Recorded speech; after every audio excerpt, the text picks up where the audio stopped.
I'm gonna divorce you. Give the apartment to my sister and get out right now. My emotional husband screamed over the phone. I replied calmly and coldly. I already moved out. My name is Gina. I'm a 35-year-old consultant. I've been married to Dim for 3 years now. We met through work. We were both handling business for our respective companies. He was dedicated to his job, and I thought he was an honest person, which was what originally attracted me to him. It seemed like he was interested in me too, and we gradually grew closer and started going out. Everything went smoothly, and he popped the question. I thought I could have a happy married life with him. At first, it was really great. Our newlywed life was exciting, and we enjoyed our time as a couple. But there was one problem that bothered me: his mother. Whenever I saw Shirley, she asked when we were having a baby. I initially thought it was just a simple inquiry, but I got tired of hearing it every time we visited her. Besides that, she constantly pushed household chores on me, saying that I was her daughter-in-law and should have helped around the house. She made me sweep, wipe, do laundry, and even cook. I couldn't understand why I had to be bossed around like that. To make things worse, Dim told me to obey her. One day, after a series of such incidents, I complained to him. Why do I have to take orders from your mom? He responded with annoyance. Just cut it out. I don't want to hear it from you either. What do you mean by either? I get asked about grandchildren and she says you haven't been educated well enough as a wife.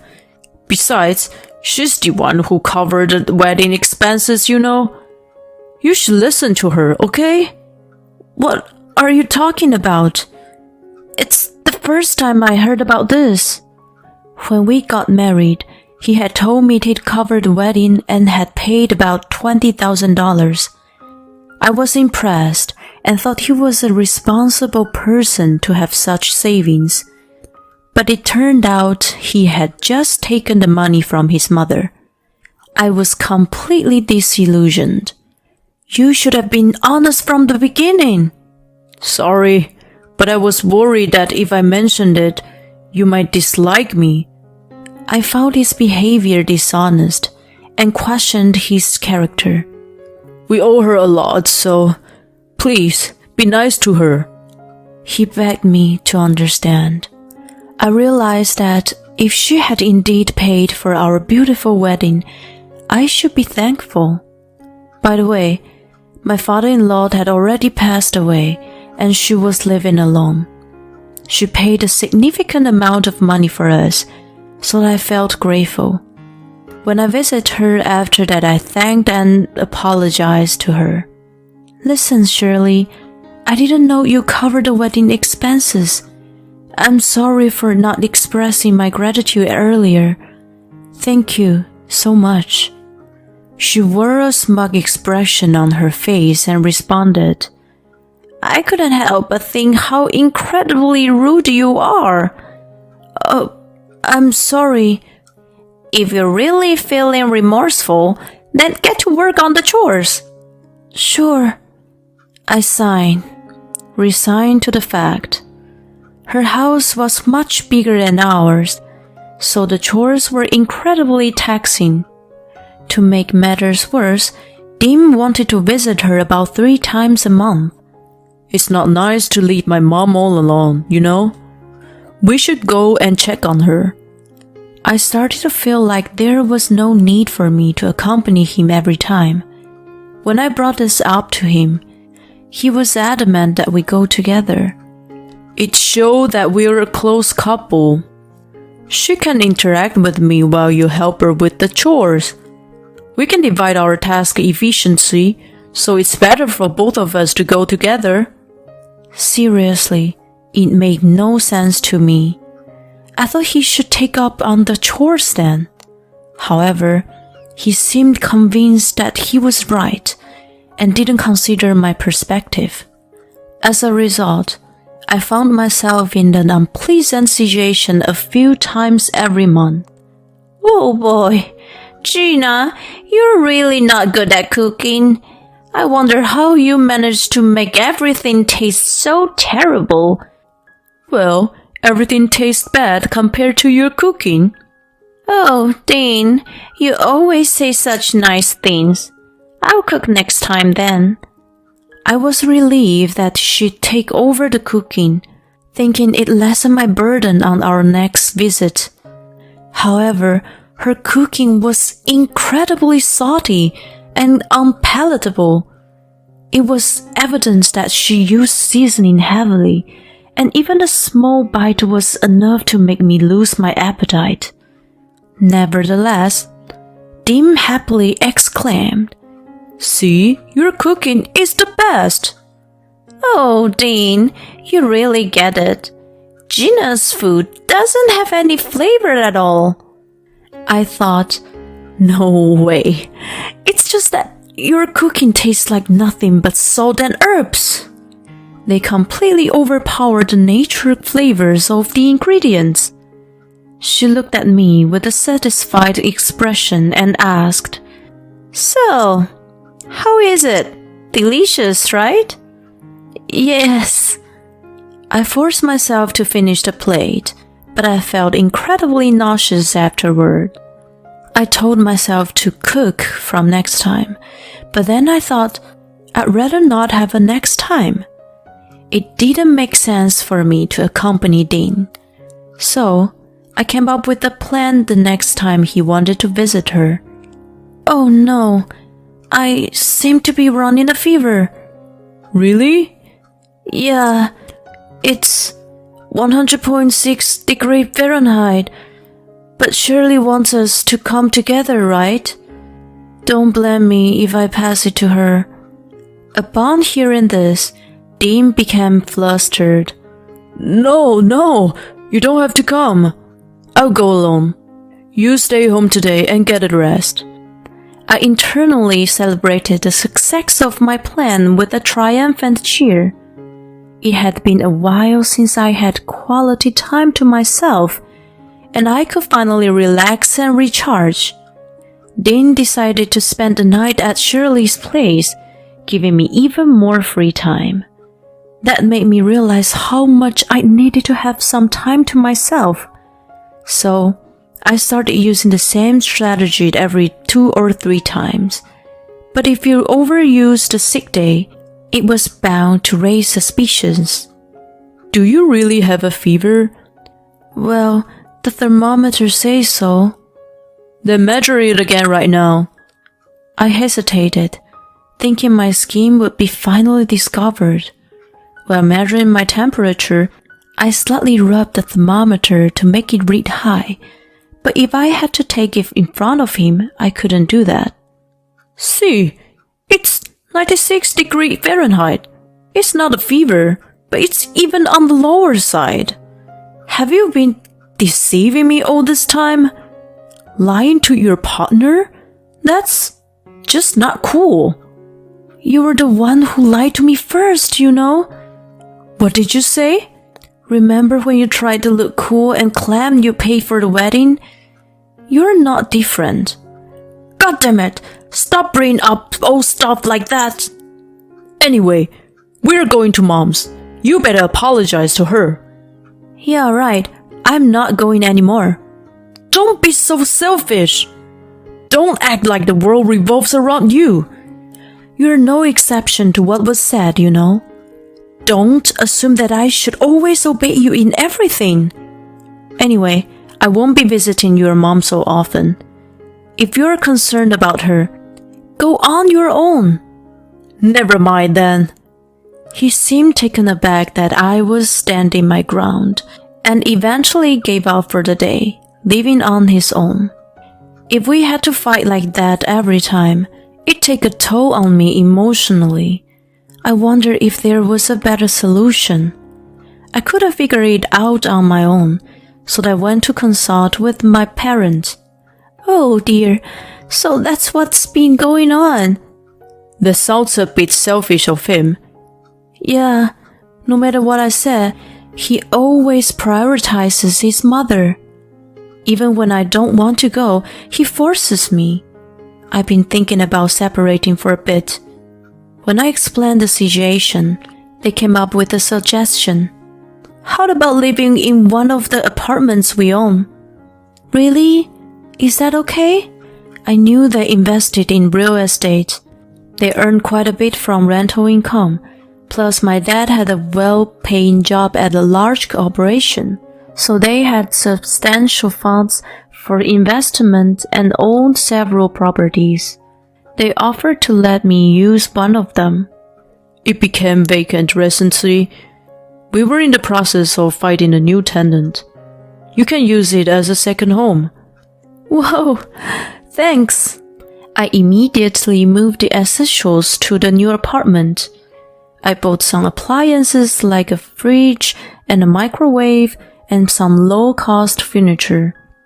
I had been so frustrated with Dean that I decided to live separately for the time being. While he was at Shirley's place, I left a note saying, I won't be back for a while, and left the house. As expected, he bombarded me with calls, but I ignored them.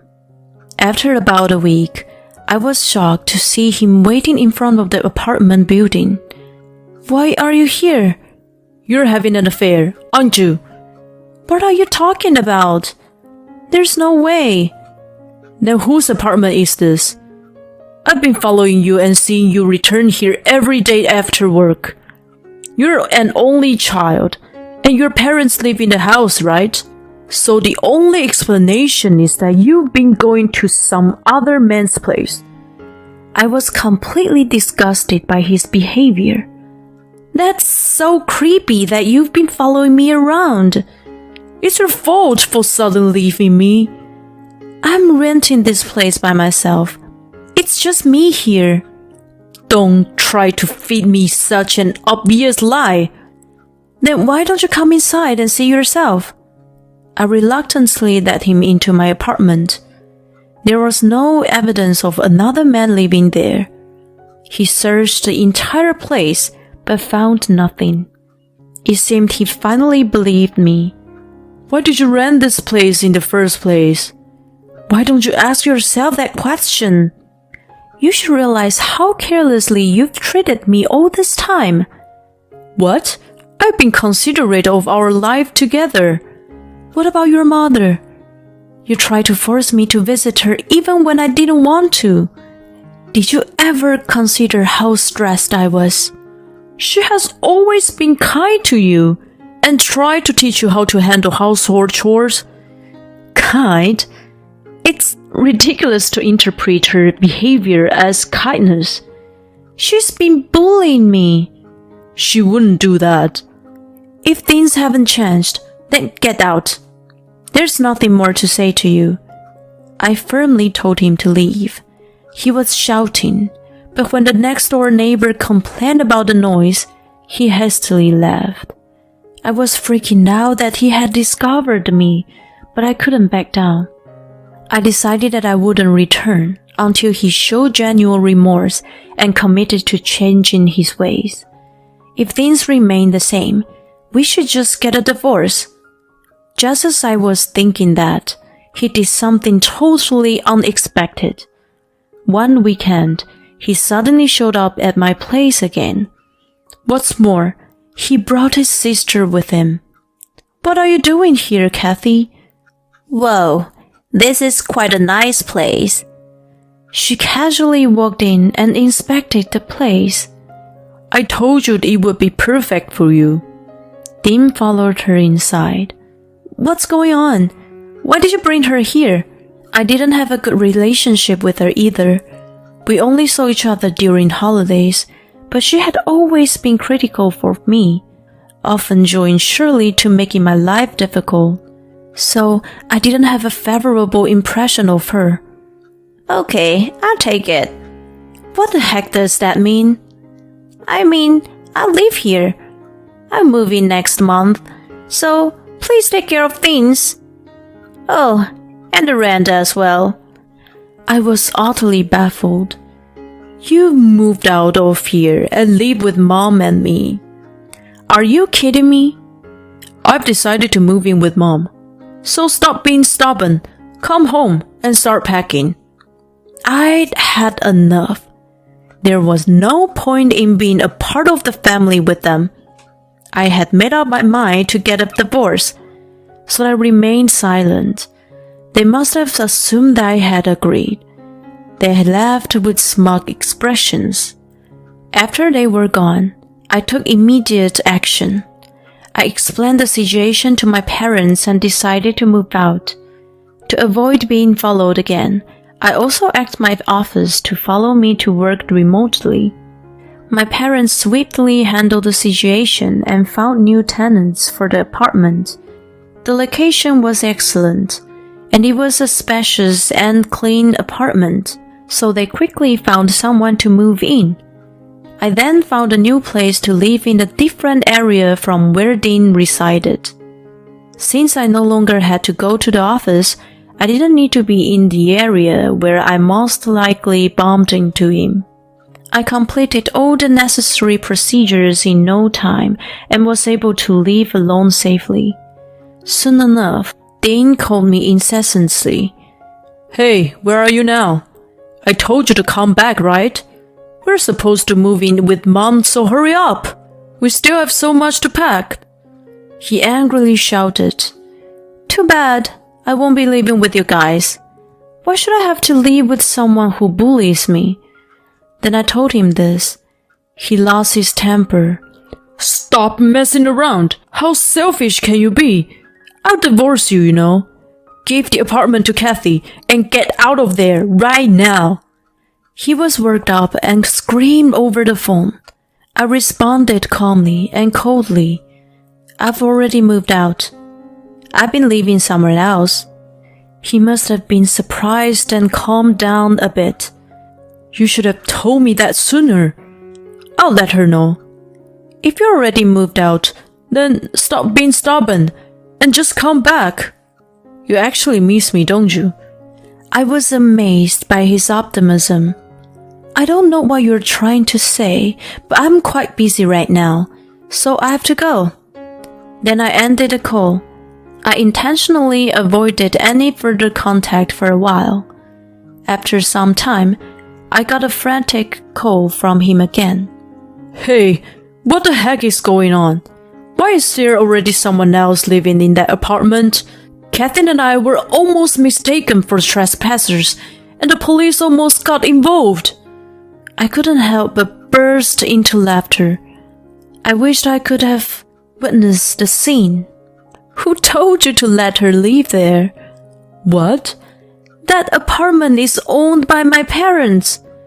So, as soon as I moved out, they found a new tenant and signed a contract. No way.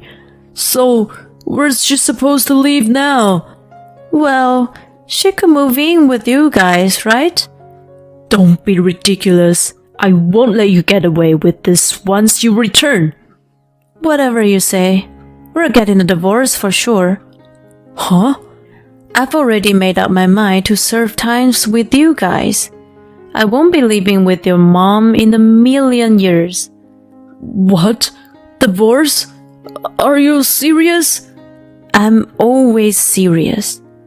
It's you guys who are out of your minds.